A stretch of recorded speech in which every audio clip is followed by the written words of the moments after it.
Hi friends, இன்றைக்கி வந்து 6ஆம் நாள் வீடியோ தான் நம்ம பார்க்க போகிறோம். ஸோ பார்த்தீங்கன்னா வந்து எனக்கு லாங் வீடியோக்கு வந்து சப்போர்ட் பண்ணவே மாட்டேறீங்க. ஸோ அதுக்கு வந்து சப்போர்ட் பண்ணுங்கள். ஷார்ட்ஸ் வீடியோ கொஞ்சம் கொஞ்சம் வந்து சப்போர்ட் பண்ணிட்டு இருந்தீங்க. ஸோ அதனால் வந்து லாங் வீடியோக்கு வந்து முடிஞ்ச அளவுக்கு வந்து சப்போர்ட் பண்ணுங்கள். ஸோ நீங்கள் இல்லாமல் நாங்கள் கிடையாது, யூடியூபர்ஸ் எல்லாருமே அது அப்படி தான்.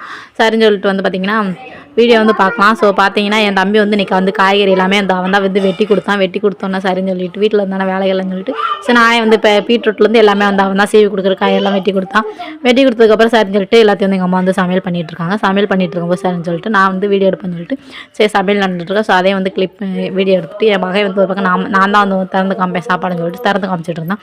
அதுக்கப்புறம் வந்து நான் டிவியில் வந்து சாங் வச்சுருந்தேன். அந்த சாங்க்காக என் மகன் ஒரு பக்கம் டான்ஸ் வேறு ஆடிட்டு இருந்தான். சாயம்பாடு தான் போட்டிருந்தேன், அதனால் வந்து டான்ஸ் ஆடிட்டு இருந்தான்.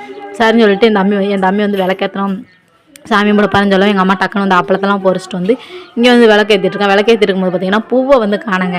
பூவை வந்து இருந்துச்சு, ஆனால் அதை ஒழிச்சு வச்சுட்டாங்க. என் மகன் வந்து எங்கே பிரிட்ஜுக்குள்ளே எங்கே ஒழிச்சு வச்சான்னு தெரியல. நாங்களும் தேடி பார்த்தா அந்த காய்கறி தான் கண்ணுக்கு தெரியுதே தவிர அந்த பூவே கண்ணுக்கே தெரில.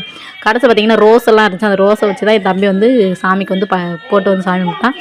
அதுலேயும் பார்த்திங்கன்னா என் தம்பி சொல்லுன்னா, நீ இப்படிலாம் எடுத்து போடாத, அப்புறம் அவங்க வந்து நம்மளை இதுவாக நினச்சிட போகிறாங்க, சாமிக்கு பூ கூட போடாமல் சொல்கிறேன், அதெல்லாம் அவங்க எதுவும் நினைக்க மாட்டாங்கடா, நீ போடுற அப்படின்னு சொல்லி நான் சொன்னேன். அதுக்கப்புறம் பார்த்திங்கன்னா சாமிலாம் இங்கிட்ட வந்து கும்பிட்டு முடிச்சுட்டு என் மகன் ஒரு பக்கம் வந்து பத்தியெல்லாம் எடுத்து இங்கிட்டும் வந்து காமிச்சிக்கிட்டு இருந்தாப்புல. அதுக்கப்புறம் பார்த்திங்கன்னா டிவியில் வந்து பாட்டு ஓடிட்டு அந்த பாட்டை பார்த்துட்டு எங்கம்மா ஒரு பக்கம் வந்து கை தட்டின்னு எனக்கு ஒரே சிரிப்பாக போச்சு. சரின்னு சொல்லிட்டு கை தட்டிக்கிட்டு அந்த சாமி பாட்டு ஓடுறதுக்கு அதுக்கு அந்த ஸ்டே கவசம் சொல்லிட்டு அந்த சாங்கில் தான் வச்சுருந்தேன். சரின்னு சொல்லிட்டு வந்து பாட்டு ஓடிக்கிட்டு இருக்கோம்.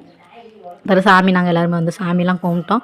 சாமி கும்பிட்டுட்டு இருக்கும்போது பார்த்திங்கன்னா என் மகன்காரன் எனக்கு பூசி விடு, எனக்கு என் தம்பிக்காரன் வந்து கையிலலாம் பூசியிருக்காங்க. ஸோ அதை பார்த்துட்டு எனக்கு இங்கே பூசி விடு, எனக்கு அங்கே பூசி விடுன்னு சொல்லிட்டு இவன் ஒரு பக்கம் கையில் பூசி சொல்கிறான், அப்புறம் நெத்தியில் பூசி சொல்கிறான். சரின்னு சொல்லிட்டு அவனுக்கு வந்து என் தம்பி வந்து பூசி விட்டுட்டு இருந்தான். பூசி விட்டு முடிச்சதுக்கப்புறம் பார்த்திங்கன்னா சாப்பாடு வந்து உங்களுக்கு நான் காமிச்சிருக்கேன் இல்லையா. ஸோ அதான் எங்கள் வீட்டில் வந்து 6ஆம் நாள் விரதம் வந்து சாப்பாடு வந்து நான் வீடியோ எல்லாருமே வந்து விரதம் விட்டுருக்கிறப்போ நான் வந்து வீடியோ எடுத்துருக்க மாட்டேன். என்ன ரீசன் அப்படின்னு பார்த்தீங்கன்னா என்னால் வந்து வீடியோ எடுக்க முடியல, என் மகன் வேறு அழுதுட்டு இருந்தானே, அதனால் நான் எடுக்கல. ஸோ அதனால நான் தட்டில் போட்டு இருந்த சாப்பாடு உங்களுக்கு காமிச்சிருக்கேன். ஸோ அவ்வளோதான் வீடியோஸ். ஓகே.